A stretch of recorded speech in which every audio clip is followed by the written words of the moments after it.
ഈ ഒരു വീഡിയോയുടെ നമ്മൾ ഇന്ത്യൻ ഫുട്ബോളുമായിട്ട് ബന്ധപ്പെട്ടിരിക്കുന്ന അപ്ഡേറ്റ് ആണ് നോക്കാൻ പോകുന്നത്. സോ അതിലേക്ക് പോകുന്നതിന് മുമ്പ് നിങ്ങൾ ലൈക്ക് എന്ന് പറയുന്നത് ഭയങ്കര ഇമ്പോർട്ടൻ്റ് ആണ്.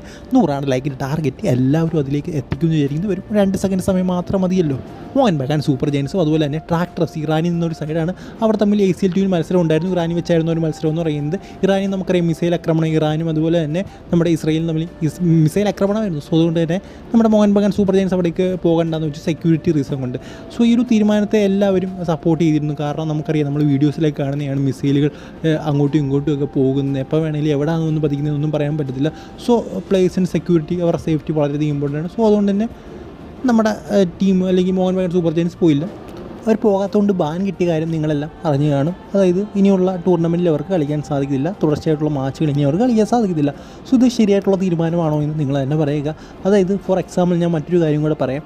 അതായത് ഖത്തറും അതുപോലെ ഇറാനും തമ്മിൽ ഇപ്പോൾ ഒരു വേൾഡ് കപ്പ് ക്വാളിഫയിങ് മാച്ചുണ്ട്. സോ ആ ഒരു മാച്ച് AFC എന്താ തീരുമാനം എടുത്തതെന്ന് അറിയാമോ? അതേതെങ്കിലും ഒരു ഇറാൻ്റെ അല്ല, ഖത്തറിൻ്റെ അല്ല, അല്ലാതെ ഒരു ന്യൂട്രൽ ഗ്രൗണ്ടിൽ കളിക്കാനാണ് ഒരു തീരുമാനം എടുത്തത്. സോ ഒരുപക്ഷെ ഖത്തർ അവിടേക്ക് പോകുന്നില്ല എന്ന് പറഞ്ഞാണ്. സോ അങ്ങനെയായിരിക്കും ഈ ഒരു ഡിസിഷൻ എടുത്തത്.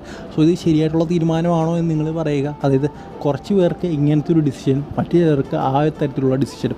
സോ ഉറപ്പായിട്ടും ആ ഒരു മത്സരം പോകുന്നെങ്കിൽ പോട്ട്, ബാക്കിയുള്ള മത്സരം ഉണ്ടല്ലോ, ഒരു മത്സരമോട് എനിക്ക് തോന്നുന്നു മോഹൻ ബഗാൻ സൂപ്പർ ജയൻസ് കളിക്കാം. സോ ആ ഒരു മത്സരമെങ്കിലും അവരെ കൊണ്ട് കളിപ്പിക്കേണ്ടായിരുന്നു. അല്ലാതെ ആ ഒരു ടൂർണമെൻറ്റിൽ നിന്ന് തന്നെ ബാൻ ചെയ്യുക എന്ന് പറയുന്നത് ശരിയായിട്ടുള്ള കാര്യമല്ല. തക്കതായിട്ടുള്ളൊരു റീസൺ ഉണ്ടായിരുന്നു.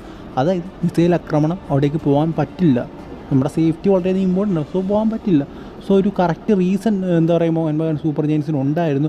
സോ എന്നിട്ടും എന്തുകൊണ്ടാണ് AFC ഇങ്ങനെ ഒരു തീരുമാനം എടുത്തതെന്ന് ഒരു പിടിയും കിട്ടുന്നില്ല. സോ എന്തായാലും അപ്പീലും ഒക്കെ ആയിട്ട് മോഹൻ ബഗാൻ സൂപ്പർ ജയൻസ് പോയിട്ടുണ്ട് എന്നാണ് മനസ്സിലാക്കാൻ സാധിക്കുന്നത്. സോ എന്തായാലും ഇതേ തുടർന്ന് എന്തെങ്കിലും തീരുമാനം ഉണ്ടാകുമോ ഇല്ലയോ എന്നുള്ള കാര്യങ്ങളൊക്കെ നമുക്ക് കണ്ടു തന്നെ അറിയാം. സോ ഈ വീഡിയോ ഇത്രയും നിങ്ങൾക്ക് ഇഷ്ടപ്പെടുന്ന തീർച്ചയായും ലൈക്ക് ചെയ്യുക. അടുത്ത വീഡിയോ കാണുന്നവരെ